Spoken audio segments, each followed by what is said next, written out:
Para the Good Morning Philippines, iti biyang iti teknolohiya, timawad amwen, iti automated barriers that eliminates all traffic.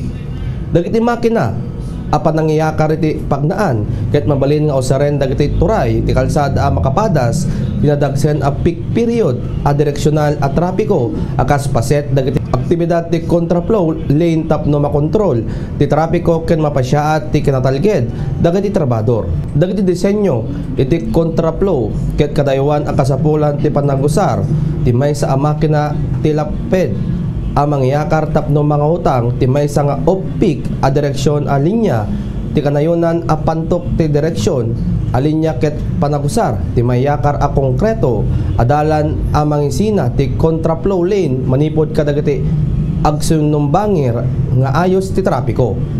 Ti panakay patungpal ti contraflow lanes ket mabalin laeng no adda ti saan a nausar nga off-peak a kapasidad iti direksyon. Dagiti makina amang yaka iti dalan ket mabalimpay amang pakat babaen dagiti ahensya bayat ti panagbangon ti kalsada amang ipalubos kadagiti panagsara ti linya bayat dagiti oras ti off-peak tapno mangpartuat tinatalged at trabaho.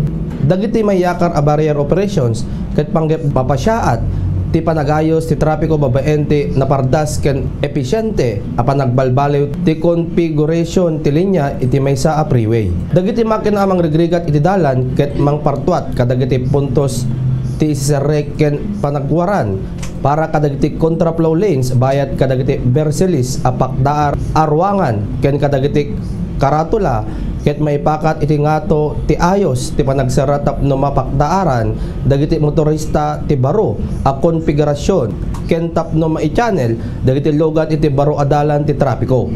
Dagiti ruangan ti trapiko ken karatula ti bereselis ket mangipalubos ti makina ti panangyakar ti dalan a mangibalbali adalan tapno manglukat ti maysa a contraflow a linya kasumbangir a direksyon. Kalpasan na maibawing ti sistema tapno pakastrek ti trapiko ti traffic lane.